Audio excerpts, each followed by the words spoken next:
Tuesday, March 31st, 2020. Here on the coast of Brazil. Back from our morning walk to the beach.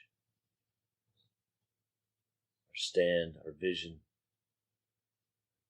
plunges into the ice water ocean. There was no sun this morning until we were finished. We were walking back towards the jungle, and we made one last turnaround as we felt some warmth on our backs. There it was, glorious sun. So the sun was reluctant to wake today, but it was incredible, the difference. Like it just came up.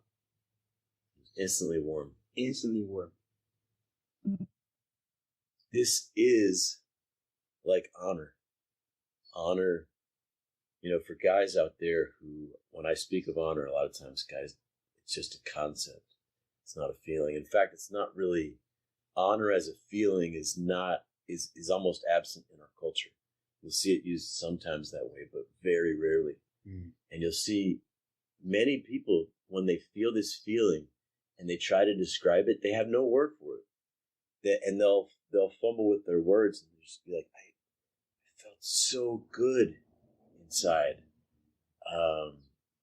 And they'll use different words. They'll use words that, so it's very powerful to have a word for this feeling, because it's so much easier to distinguish it from anything else, and then to know this came from something. This feeling has an origin. This feeling is a result of standing for your values, yourself, your people, in the face of whatever's there, or witnessing someone else do it, or someone witnessing that in you. That's the origin of the feeling. So it's very powerful to distinguish it as a word. How was this morning about honor? Because that's how you started. What I'm saying is that instant warmth of the sun is like the feeling of honor, that instant warmth that can arise inside of you the moment that you come into alignment with what's most important to you, the moment that you take a stand, the moment you rise up. Yes. And we'll start with a quote this morning. This one's from Nassim Taleb. The quote is simple: success is about honor. And what does that mean to you? What that points at to me is, and I think the point that he's kind of making there is, a lot of people will settle for a success that doesn't include honor. In other words, they might have betrayed their soul. They might have betrayed what's most important to be seen as successful, or to even attain that achievement that they were wanting. And it's very easy to have success and deep suffering. In fact, many people have it. It's not enough to get the victory and to feel honor. We can very much have the victories and be deeply suffering inside. You know, if you know you betrayed the people most important to you to get there, or if you betrayed yourself in some way. And people also don't have many people also don't have like a way to distinguish like why they're suffering. Where is their suffering coming from? And many people often would say, well, I'm not suffering. But they're dealing with the coping mechanisms for their suffering, things that they've put in their life to hide it, to coat it over. Their distractions, their addictions, their ways of trying to avoid really being with themselves, looking in the mirror, really facing reality in themselves and being witness to who they're being in their life. And very much what the I stand is creating an environment, one, of honor, two, of facing everything, especially yourself, and not avoiding. And it's a very uncomfortable thing, but it opens up a space where honor is then possible, because one key component requisite for honor is the facing. And the more you face, the more you can evoke honor. So, last night we were talking with a young man in California.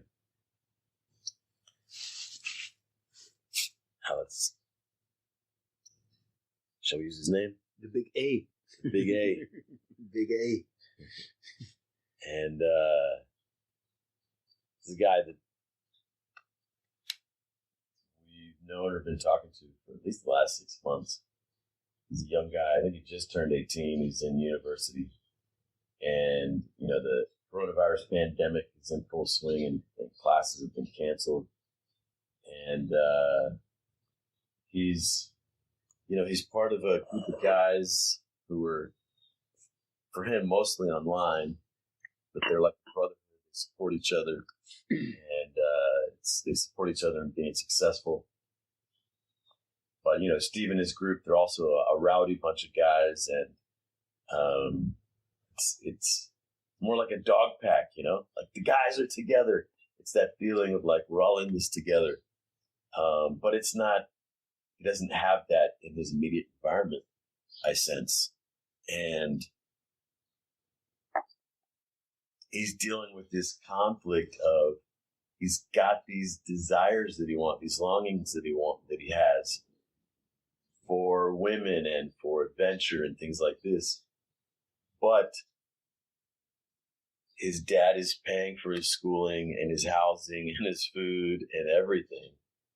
And he feels like he would be betraying his dad if he does what he really wants, if he goes after what he really wants. And which is what? The path of his dad, first of all, is, it's this path of success. You graduate from university, you get a good paying job, and go down the yellow brick road, so to speak, and his parents will be pleased with him. And, but his desire, his heart, has a different yearning.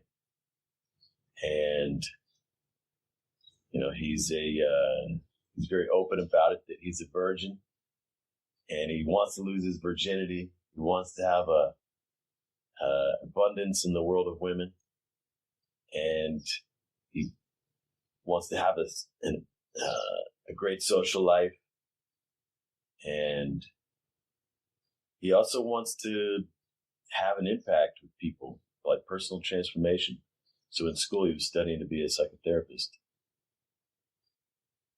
But that's a long road as well. And he sees other people who are transforming people's lives who are not psychotherapists, didn't graduate from university, and are just out there making a difference in people's lives. So he's questioning, like, man, is the path to happiness and making a difference?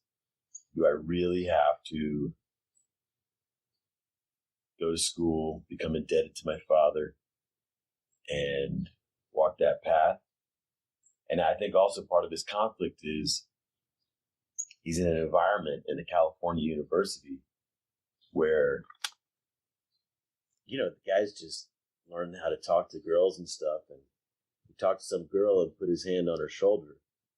And she went to the school authorities, and he got called before some tribunal for, making a girl feel uncomfortable. And so the poor kid's like, I just want to learn to talk to girls. Right. And he has no space to make a mistake, and the rules aren't clear. And for me, like the danger is, and I used this analogy with him, a real story of my youngest brother. When I found out my youngest brother was getting in trouble at school, hanging out with kind of kids who were not succeeding in school, not doing anything but really drugs, and going around like shooting BB guns at school buses and stuff like that. And then my brother would go into school and just continually be in trouble. You know, he brought a knife to school. He didn't show up to class yesterday. And so he's constantly just being punished. And what I was clear on is too much more of this, the reflection that he's a bad kid, he's a loser, he's a failure. He's going to start believing it at some point. Like, I know how it works. He's going to form that identity. That's going to form the rest of his life. He's going to hang out with those kind of friends. And I just was like, no, fuck that, man. And I convinced him, John, come live with me. Come live with me. Be surrounded by, you can be powerful. You know, you can be an entrepreneur. By an older guy who believes in you. Learning through assimilation. Yeah. Yes.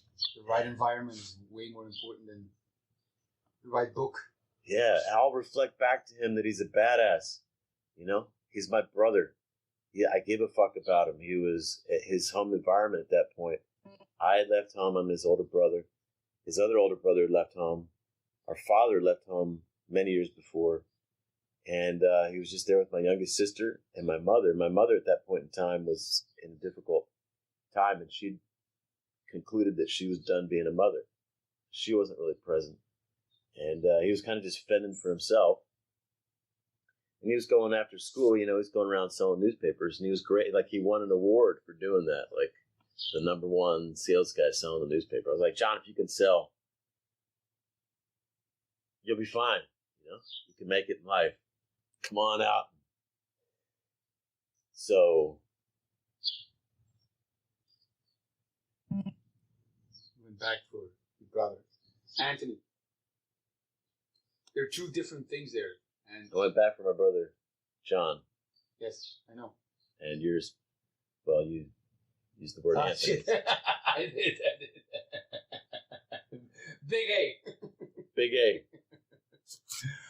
There are two elements in that. It's one of the, and I thought you were going to speak to that, the call and what environment you're in. When I really, what interests me very much, and maybe this is just a little side thing, but the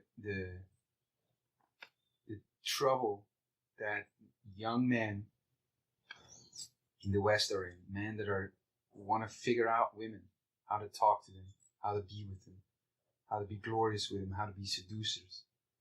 What has happened, many bad things have happened, many good things, but for sure what has happened is that they have way less space for error than they used to have, which means you don't get to practice. And you say, well, you know, it's maybe not a problem, but because the consequences of, say, a bad approach or doing it badly are completely for the guy. There's no way, you know, he bears 100% responsibility for success of an approach. And if it doesn't go well, it's his responsibility. And so, of course, guys are hesitant, you know, because the consequences are big. Like this guy, you know, he's 18, he puts his, you know, hand on her shoulder, whatever, you know. I mean, we know big A, you know, there's no threat in there, you know. Yes. And he's still, you know. Yes, this guy's, he's innocent, he's young, his energy is so, like, just bright and just a young kid, you know. It means no harm. So he sees that as like, fuck. So next time he's not doing it. He doesn't get any practice and he'll be bad, you know. A young guy like that could easily end up resentful, hating women, hating the world, hating society. And it's bad for women. And it could be bad for society. It could end up really bad for, let's not big A, but a kid like that could end up suicidal, could end up taking it out on the world. These are these, what do they call them? The incels, involuntarily celibate, Yes. that go and then shoot up at people because they blame people for their inability to be with women. But what's interesting to me in that whole process is that for me, say this, awkwardness or at least tension is an essential trait of the encounter. Tension is essential to the encounter. In fact, it's in the tension that the learning is. It's in the unexpectedness. It's in the surprise. It's in the unpredictability that the learning is for anything. That's like even encountering nature, When there's an element of surprise, that's where you're stretched. That's where you learn, And what we're doing now in the West is trying to like get that tension away, that awkwardness, that not being in control, and we're like pacifying it completely. And added to the whole fucked up situation is that the guy is being held responsible. And everybody loses. The guy doesn't get any more practice. The girl is now living with guys that never get any practice, and it's fucked up. Never get any practice in or are trained not to approach, yes, not to make a move, not to be a leader, not to go for what they want, which is what women want. Yes. Regardless of what they say, is a man who knows what he wants, goes for it. Yes. And, every woman wants to be approached by a great man. Yes. But if men do not have the liberty anymore to fuck it up, chances that it will become a great man are a lot smaller, Yeah, and you think of this girl who went to the authorities. She's also a victim of the conditioning. Yes. That she was told that there's something wrong, in a classmate coming up and saying hello. But I'm like and it's a tragedy for her that, women's liberation used to be, 40, 50 years ago. It's like, hey, we want to be able to go out in the world like adults and take the risk. If we wear a sexy dress, we would take the risk. Like, we want to go stay out late at night, like the guys often had the liberty to do on campus and stuff like this. And we don't want to be infantilized. We don't want to be like everyone needs to take care of us. But what it's come to is that she's then going to the authorities on campus like they're her parents, right? This is university. This is a time to become an adult. And it's gone reverse.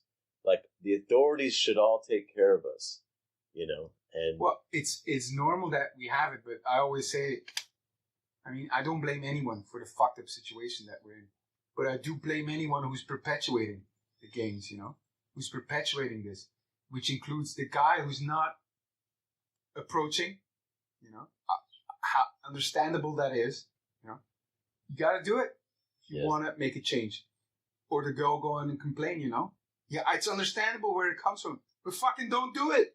Yeah. Like with you could change that around, Yeah, so last night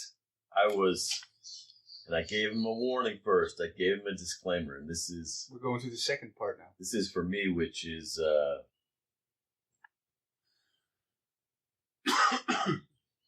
stand that I've chosen to make. Yeah, I liked it. I gave him the disclaimer. Don't listen to anything I say. Don't do what I say. And then I told him to get the fuck out of there. Go on an adventure. Come to Brazil. Come stay with us.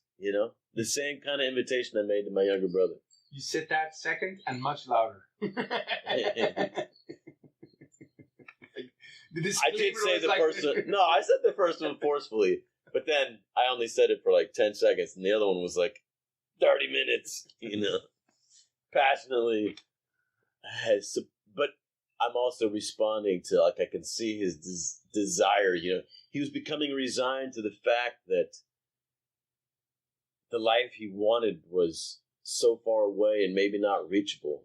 And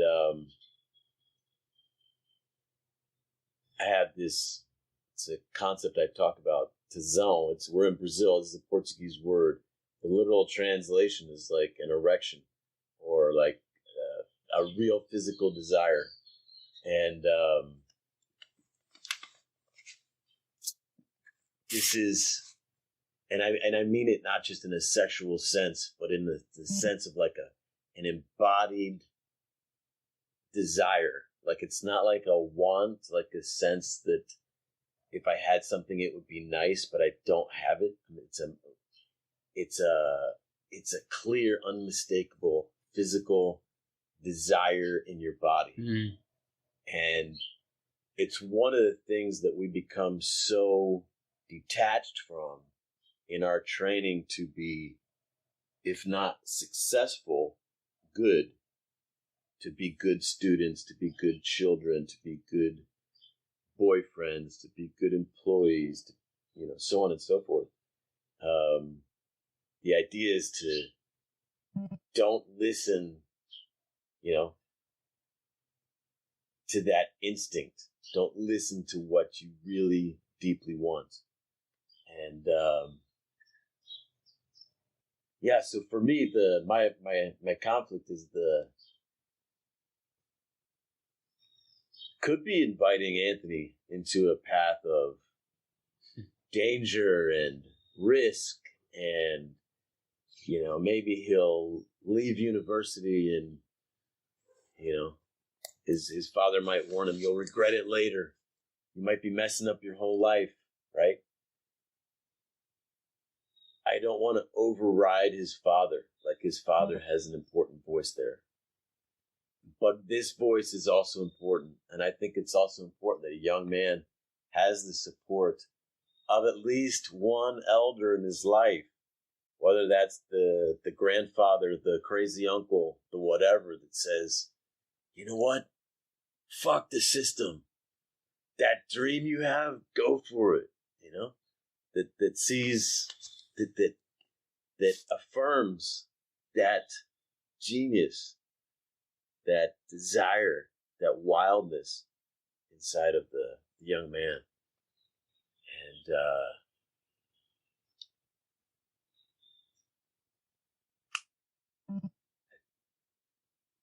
I'm choosing to embrace that. With consequences. Imagine he comes here.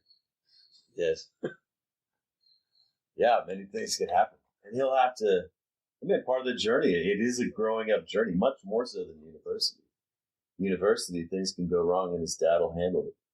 The school will handle it. If he's out on his own, like, this is a path of real learning. You learn in reality. There's a consequence and you got to pay the price, which is great. It's the best kind of learning. And of course, some learning can be fatal too. But how fatal could it be to learn to sell your soul for someone else's idea of success or what's right? It's fatal right away. Slowly by slowly, day by day. Would you sign your contract? Mm-hmm. The life disappears inside of you. And then you become like one of these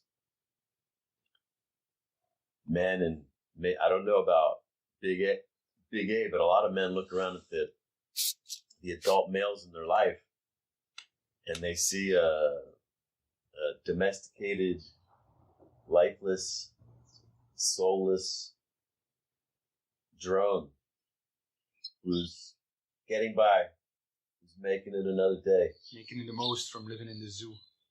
Yes. It's,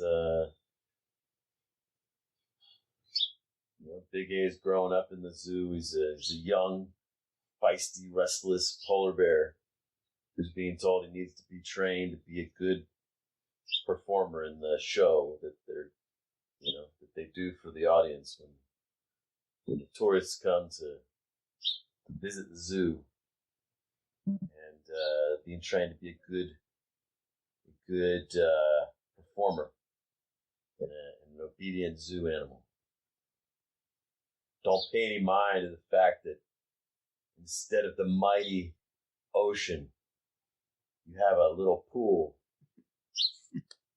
to swim in, and that it has no fish, no seals, nothing to hunt, nothing to pursue, nothing to fuck. Never mind that instead of the vast wilderness and mountains and snow, you have a painting of a mountain on the side of your wall. Badly painted also. Never mind that instead of females in heat that you can chase after and fight for and pursue, there's the old female in the other cell of the zoo who you can never get to except when they put her in the same cell because they decide it's time for you to mate. Now you get to perform. And she's lifeless.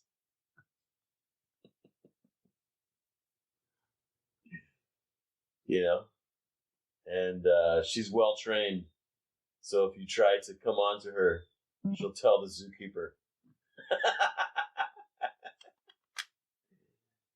Yeah, so I am that guy outside of the zoo. I'm that other polar bear who's peeking over the wall saying, Big A, your real home's out here. The wilderness. It's attainable. It's real.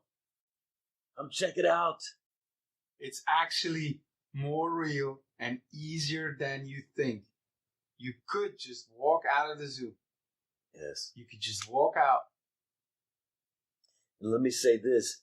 I think that it's a failure of older men, elders. If the young men in your life don't have a calling, don't feel called to fully take on life and even to take on responsibility, not from a sense of a vague sense of duty to society, but like a calling where there's honor in it, where there's adventure, where there's brotherhood, you know, that calls to his soul. This is a failure of the older men in a young man's life. And it's not the failure of the young man that he doesn't feel called. It's not the failure of the young man that he resists responsibility. It's the failure of the elders, of the culture, of the community to provide a calling that speaks to his deepest soul, to say, yes, this is worth fighting for. This is worth dying for. And so I say to the older men out there, look at the young men in your life. Are they disappearing into drugs, into video games, into their smartphone, into their television screen, into nothingness? Are they just living in the home of their parents, rent-free and wasting away? And consider that maybe they're waiting for you to call to them. They're waiting for one man to say, you know what? You have what it takes. You're a polar bear. You have instincts. You have abilities that are natural. Humans are made for this earth. We thrive on this planet. We don't need years of training and conditioning and schooling and obedience training.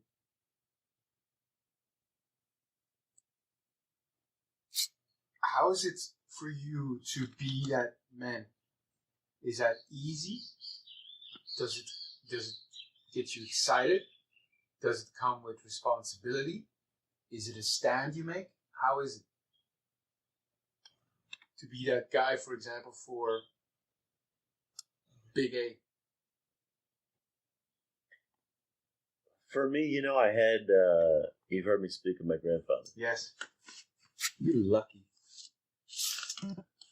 It's, my dad left home when I was 14. And my dad, very much, he followed the yellow brick road in life. He graduated from university. He got his doctorate, became a dentist. He got married in the temple, in the Mormon religion. He went on the 2-year mission that you're supposed to go to and go on when you're a Mormon. He did life by the book.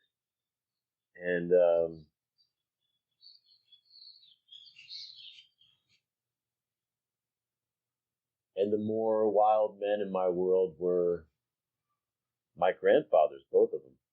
They come from a different era, the greatest generation, the World War II era. And there's just, I don't know. And they live out west, I lived out east, more in we were outside of the suburbs. We were kind of in the country, but it wasn't like the Wild West, These guys were descendants of pioneers and cowboys, and, and very much cowboys themselves, if not the wildest version of cowboys, So I just, I thank God for my grandfather, and it's like he was living the kind of life that made me excited, curious, like and I would go out and visit him, like in the summers, sometimes just for a few weeks, sometimes for the whole summer. And it seemed like for my grandfather, there was no limits, and he didn't live in a world of limits. He was a real estate developer. I remember he was Block 49 in Salt Lake City. He was developing this block of land that became super controversial and in the news and I was working for him on this property. I'd go into work. It was so great. I was only 14. And for like a young guy like that to be able to work, to me, it's outrageous that they have these child labor laws that apply to like a kid going and working because he wants to work. It's one thing if like he's being forced to work in some factory, and he doesn't want to be there. But like a kid wants to go work for his grandfather, who's a great man, and earn a wage, make his way. Fuck, let the motherfucker do it. I feel so strongly about that. But anyway, they were digging out the land, and they came across these Native American, not just Native American, but these Native American graves, and they brought in these archaeologists to preserve the remains and everything. And I don't know, it's just one of many great summers. But my grandfather, his way of teaching me was just challenging me, and then just trusting me. He wasn't so worried about the law. He wasn't so worried about my safety. He wasn't so, which I think maybe a father more naturally is. It's the guy who, he raised you from a baby. But a grandfather, no, an uncle, no, another elder in the community, no. So, and I think it may be more the role of the father to have more of that concern for safety for his son. But for the others, like the grandfathers, the uncles, the men in the neighborhood, be that call to adventure. And, my grandfather was, he fought in World War II, and I would hear all kinds of stories of my grandfather, and he had different properties around the state of Utah and possibly southern Idaho. He had horses. He had a small farm out behind his house. He was also he was a mechanic. He could fix anything. He'd been a mechanic in the Air Force, and what is it to you being that guy? Say for Big A, Does that come Yeah, naturally? my dad left the house when I was 14, and I had no strong male influence in the house. And at home, it's run by my mother, who's raging against men, the patriarchy. And I go to school, and it's mostly female teachers, and it's also very much a female space. Mm-hmm. And then with my grandfather, it's like, yeah, I could be a wild man, you know? And there's nothing wrong with it, because my grandfather's a wild man. And so it's like, I see like a kid like Big A. It's like, and I know he's got his dad, he's got the university, he's got everyone shaming him, punishing him, and telling him he needs to shape up and be a good, domesticated, you know, civilian, taxpayer, student. It's like, I get to go be my grandfather for Big A. Like, he needs a guy like that in his life. Mm-hmm. And so, and I talk about this in my work, but because I feel this way for my grandfather, this gratitude, this honor, whatever, it's like I feel that. So in my life, when I can step into that role, I get to feel the way I felt about my grandfather towards myself. Mm-hmm. It's stepping into what I call a natural stream of honor, and which is like men who want honor in your life. A simple way to do it is think of a man who came back for you, who stood for you, who you really look up to, made a difference in your life. And it could be even an author who transformed your life. But to step into that role and be for other people who they were for you, wow, it's a natural way to just infuse honor into your life. You also expressed yesterday, well, if Big A comes here, we gotta take care of him, you know? Yes. And I saw a concern or a worry or a preparation. What is that? No, it's just, you don't know what's gonna happen, you know? Just he could get the coronavirus, he could get mugged, he could get put in jail. He could get injured, you know, and then even more than those real life consequences, you know, could deal with the father, you know, you're fucking my son up, and you know, and I mean, even Big A could decide, you fucked up my life, you know what I mean? But have you ever had experiences of that? Because I'd never seen that. Someone who had a taste of, say, the wildlife and then regrets that. Goes back to the zoo. Well, I think that I see plenty of people who have the taste of the wildlife, and then, for example, they find Jesus, you know, like they got too wild. They got so wild that they felt like they couldn't control themselves, and that they were doing themselves more harm than good.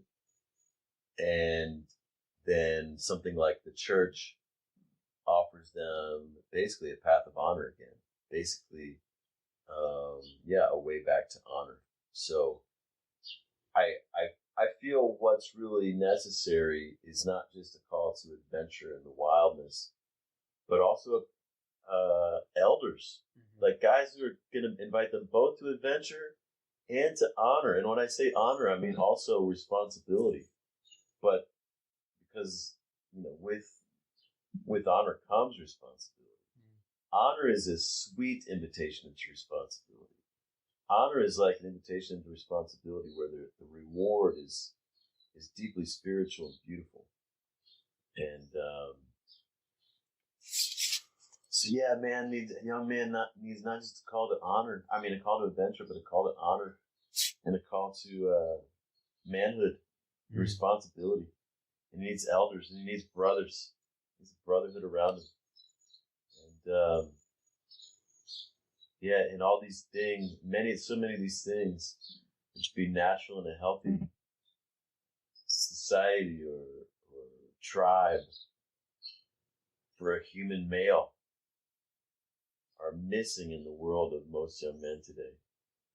And they're starving for it. And mostly they don't know what's missing, but they just know something's missing. And the feedback is, and so because something's missing, they're trying to cope with drugs or whatever. And then they're being punished. You're wrong, you're wrong. And it's like their hunger for aliveness is wrong. Their hunger for brotherhood to be met and to like it's somehow wrong. And so both their desire is wrong and their behaviors to meet that desire is wrong. And they need to just accept a less stimulating life. And that becoming a man means just accepting that life sucks. Compromising. And it's dull. And just be good. And, maybe one day after you retire, you can buy a motorhome and travel around the country. Or you can... at the end of your zoo, we can give you a moving zoo. The end of your time in imprisonment, you can live the life on the beach until you die. Once you're too old to hunt, too old to fuck, and too old to get into any real trouble that's worth getting into.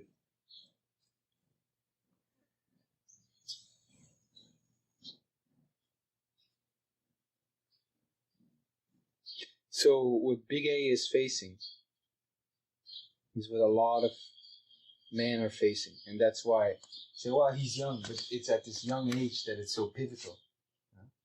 Because he has both now strong. Yes. And he's really at a turning point. Yeah. And for a young guy like that,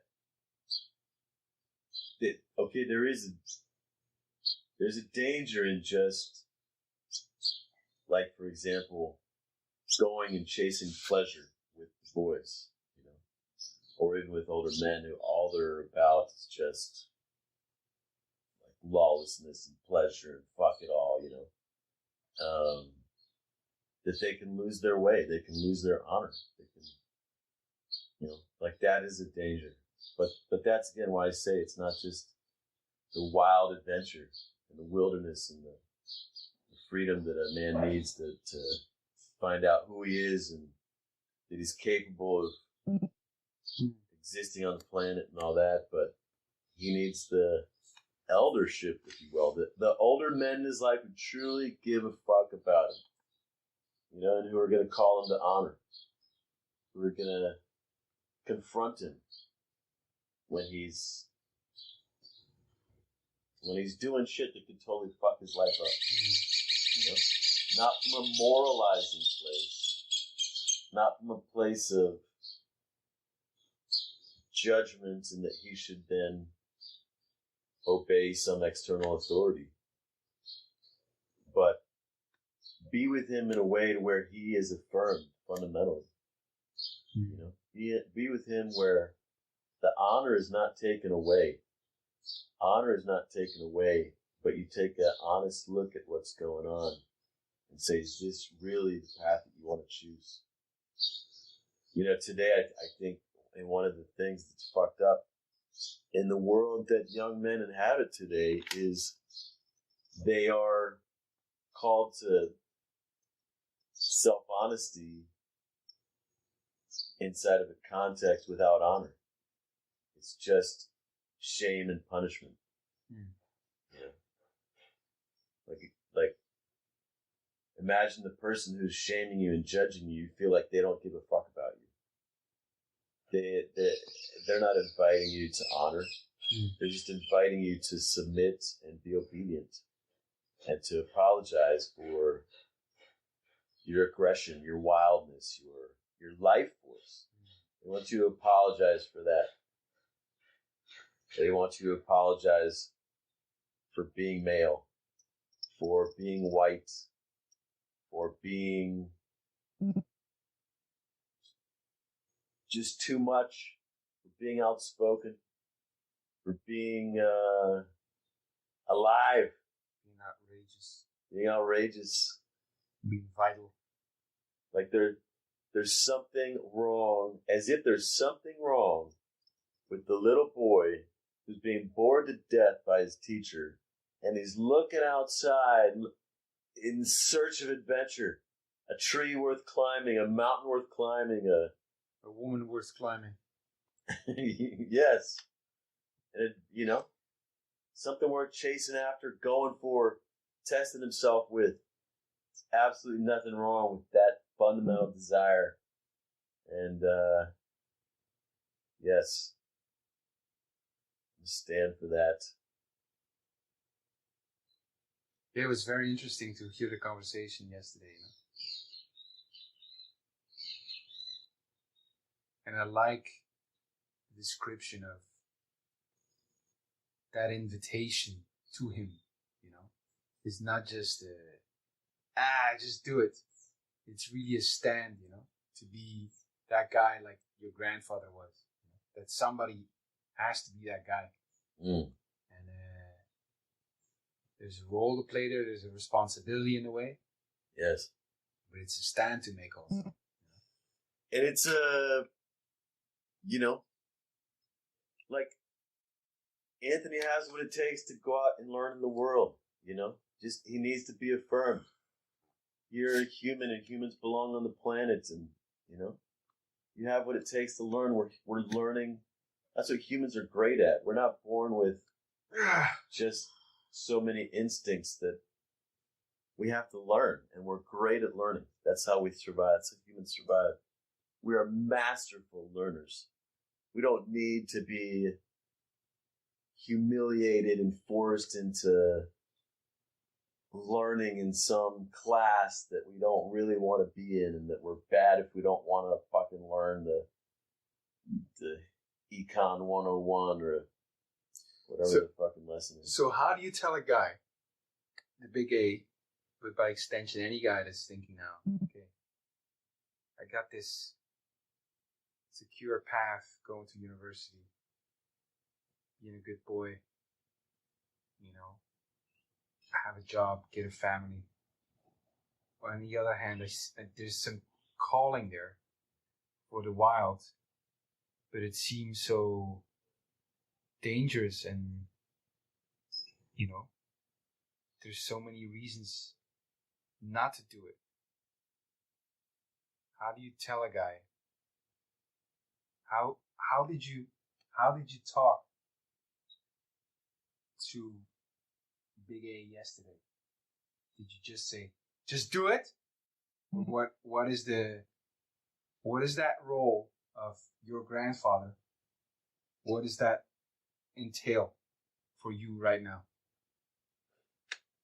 Well, it wasn't just an invite to just go out into the world, which I would also invite him to do, but it's to come stay with us, Two men who he looks up to, who he trusts.